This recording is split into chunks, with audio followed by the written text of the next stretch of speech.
பேர்களுக்கு பின்னாடி இருக்கும் கதைகள் அதை பத்தி நம்ம லிசனர்ஸ் கிட்ட கதைப்போமா? கதை போமா கதை போமா. நம்ம கூட பேச ஒரு குட்டி பையன் வந்திருக்கான். ஹலோ, யார் பேசுறீங்க? வணக்கம். அன்சு சித்தார்த் நான் பேசுறேன். நான் 3ஆவது படிக்கிறேன். சூப்பர். உங்க வீட்டு அட்ரஸ் எல்லாத்தையும் அப்படியே ஒரே லைன்ல சொல்லிடாதீங்க, ஸ்கூல்ல கேக்குற மாதிரி. சரி, ஓகே. உங்க பேருக்கு பின்னாடி இருக்க அர்த்தம் என்ன? என்ன காரணத்துக்காக உங்க பேர் வச்சாங்க? சொல்லிருக்காங்களா அப்பா அம்மாலாம்? சொல்லிருக்காங்க. எங்களுக்கு சொல்லுங்க. அன்சல் மிஸ்ரா இருக்காங்களே, ஆமா, அவங்க அவங்க இங்க கமிஷனரா இருந்தாங்க.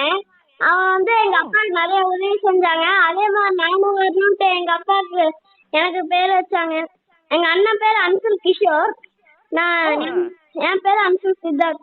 சித்தார்த்துக்காக புத்தர். அமேசிங். ஸோ சித்தார்த் அப்படின்னா புத்தர்னு எல்லாருக்குமே தெரியும். பட் அன்ஷுல் அப்படின்றவர் அன்ஷுல் மிஸ்ரான்ற ஐஏஎஸ் ஆஃபீஸர், தமிழக அரசுல ஒர்க் பண்ணாரு. உங்களுடைய தந்தைக்கு மிகப்பெரிய சப்போர்ட் சிஸ்டமாக இருந்தார் அப்படின்றதுக்காக தன்னுடைய மகனுக்கு அந்த பேர் வைக்கிறது அப்படின்றது அற்புதமாக இருக்கு. 2 குழந்தைங்களுக்குமே அன்ஷுல் அப்படின்ற ஃபர்ஸ்ட் நேம் வைத்து உங்க தந்தைக்கு பெரிய பெரிய பாராட்டுகள். தேங்க்யூ சோ மச் கண்ணா கால் பண்ணதுக்காக. தேங்க்யூ. பாய். அதாவது பாய். பேர்களுக்கு பின்னாடி இருக்கும் கதைகள் அதை பத்தி நம்ம லிசனர்ஸ் கிட்ட கதைப்போமா?